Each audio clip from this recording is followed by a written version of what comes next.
Okay, I'd like to offer some recommendations on the FET labs that I think are, most doable. So, going to this document, follow the link here, click that, go to this document, click this, go to this document, and instead of clicking on this lab, hit FET. Unless you want to do a Canon lab, the Canon lab is definitely uh, a good one. There's still things that we can do, like you could change the gravity. How does the gravity affect? How does the amount of gravity affect the distance the cannonball goes? That kind of thing can be done. But let's go to some of the other ones. If you mouse over simulations, it'll show you all the categories. I recommend physics or maybe chemistry. I'm not so much into doing math ones or earth science or biology, but physics and chemistry, there's tons in there and they're all pretty understandable. So let's try physics. That's probably my highest recommendation, is that entire category.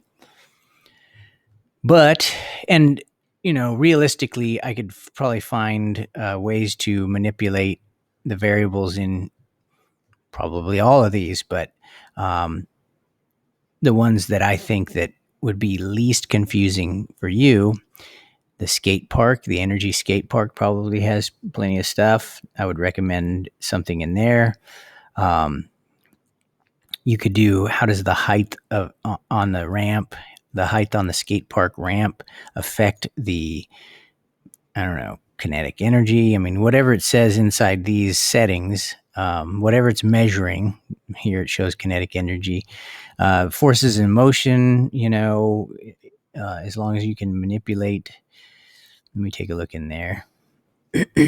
Hopefully this is a good one because it's tempting. The internet seems to be a little slow today, so I apologize. I'd like to get to business here, not watch this thing load. Okay, so start.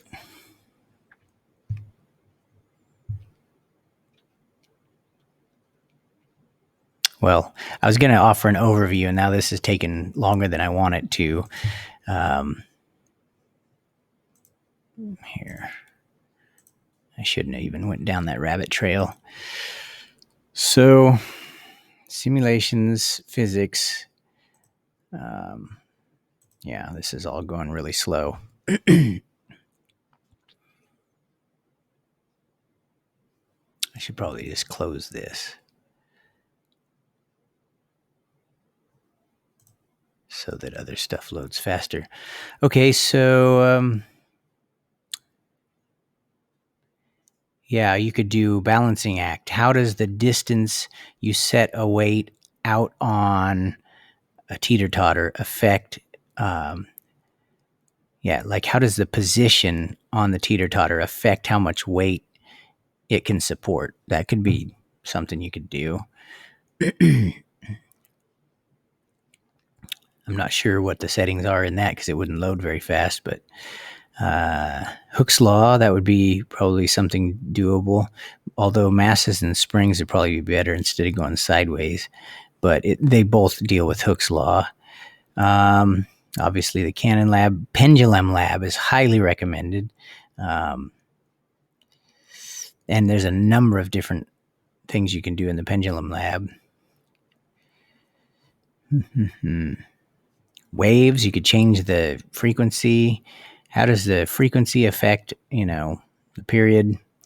How does the height affect the period, if it does? Yeah, tons you could do there. Let's see. Resistance on a wire, I don't know. You could probably manipulate, just moving these sliders up and down and seeing how they affect the flow of electricity. How does this Plinko probability? It's kind of math related, but how does the number of pegs on the Plinko board affect the probability that you'll get a certain number? I don't know. You'd have to play with it. So yeah, all of these have something you can do where you manipulate um, one variable and see how it affects something else. How does the distance between maybe charges and fields? I'm not sure if it shows, how does the distance between these two charges affect the force, the attractive force between them? You know, so all you do is just get them closer and closer and see how it changes the force between them, because as you know, magnets get closer to each other, they attract each other with more greater force. So those are just some of my recommendations in case you need to hear them.